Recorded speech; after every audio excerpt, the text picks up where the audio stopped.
Another week went by, and with it, another test. I had to write an essay about magical customs, which was considerably less fun than the dungeon tasks we had last year, but it was still interesting to listen to the freshmen' experiences taking their tests for the first time. He sinks! He scores! A freshman, Dylan, cheers. Wait, there was a sink? Daniel asks in confusion. No, Dylan responds. Sink. Like in pool? There was a pool? Daniel shakes his head. I think we all get different tests. I'm surprised there was a test on Friday the 13th, Barbara offers. Friday the 13th is actually good luck for wizards, I tell them. Only in American culture is Friday the 13th superstitious. I think I heard about that, Daniel ventures. Americans are afraid of being attacked by ghostly hockey players. I stare at him, trying to decide whether or not it's worth the trouble of explaining the concept of a film franchise he'll never see. Sure. Something like that. The next morning, I wake up early to head to the mailroom when something catches my attention. Making my way to the window, I can't help but notice that the snow was falling in a thick sheet onto Iris's green lawns. Tori? Hieronymous asks with a yawn. What got you out of bed so quickly this morning? Take a look, I say as I gesture towards the window. It's snowing. Hieronymous rubs the sleep from his eyes as he glances out the window behind me. Winter is here early, it seems. I want to say that it arrived at the same time as last year, but then again, last year it had snowed so heavily before Christmas break that my parents decided they couldn't make the trip. That had been the catalyst that led me to move on from them completely, although I still wasn't quite sure how to feel about it. Tori? Hieronymous asks. He must have seen something in the look in my face, and he can't hide the concern in his. It's nothing, I say quickly. I was just thinking about Secret Santa. Are you going to cancel the shuttle services to the mall? Hieronymous hums as he gets up and comes to stand beside me at the window. It looks like it. After you finish sorting the allowances today, make sure to let all of the students know. I can't help but tip my head back and groan. But that'll take forever. Hieronymous leans forward and plants a swift kiss against my lips. Get Miss Cochran and Mr. Blazing to help you.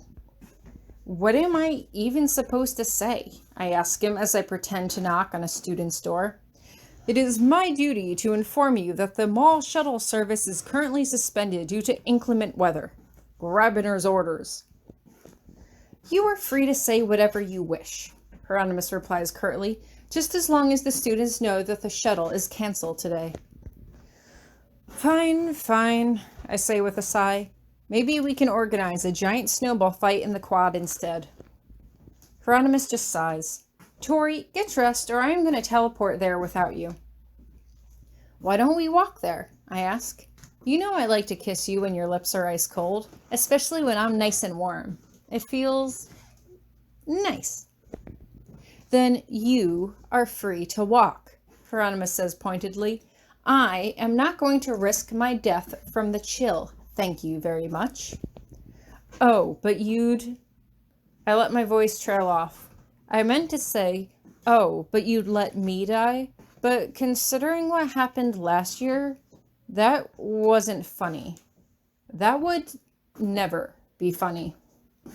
Okay, I'm dressed. Let's go.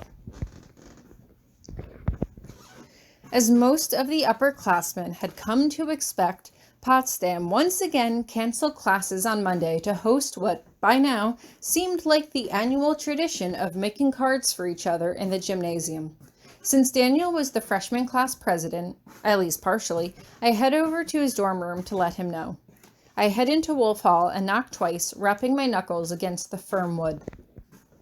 He rubs sleep away from his face as he answers the door. Hey, Tori. What's up? Wake up and smell the snow, I tease him. Classes are canceled on Monday so we can have the Secret Santa event. Is it really that important? Daniel asks blankly, still sounding half asleep. According to Professor Potsdam, forging the bonds of friendship is much more important, I reply. Although it's supposed to be a surprise for the freshmen, so I would keep it to yourself for now. Wait until Monday morning before sharing it with them. Okay, I should at least tell Barbara, though. Daniel starts, but his voice trails off as I can see him staring at something behind me. I turn, and we both watch as Ellen stumbles her way through the hallway. Is she okay? Ellen? I call out to her. Everything okay? Yes, no, Tori, no, she stammers as she slowly makes her way over to us. Did you see a snake come through here? You lost your pet snake? Daniel asks blankly, clearly without thinking. A girl from Snake Hall? You remind him. No, what did she look like? She had long red hair, Ellen responds. I frown at this, but let it go as I shake my head. A lot of girls had long red hair. It didn't mean that one of them was secretly Damien in disguise. Besides, I couldn't imagine Damien would use a glamour to pass himself off as a girl anyway. Who is she? Daniel asks. Ellen shakes her head. I don't know. Daniel cocks his head to the side in confusion. Why are you looking for someone you don't know? Ellen's voice trails off as she blushes. This is going to sound strange, but she walked through the wall. And I don't mean she used black magic. I mean she walked straight through it, like it wasn't even there. Witches can't walk through solid walls, right? Not to my knowledge, I say slowly as I glance at Daniel, who just shakes his head. Although, remember what we learned in class last week. It is possible for some spirits to enter an ethereal state between the other world and our realm, existing in both and neither at the same time. Maybe that's what you saw? Or maybe there are areas of the school that are restricted to students, Daniel offers. Secret areas that only teachers and upperclassmen have knowledge of, like in the practice dungeons. Maybe, Ellen says, shaking her head back and forth. She almost seems disappointed. Sorry to bother you. I should get back to studying. Daniel turns back to me as she heads off, and I should find Barbara to let her know about the Secret Santa event. See you later, I say as he walks down the corridor in the opposite direction. I turn around and start heading back to my room. Ellen had to go study. Daniel had to go talk to Barbara. And I had to talk to Hieronymous about the secrets that Iris Academy may have been hiding. It was probably nothing, but it couldn't hurt to ask.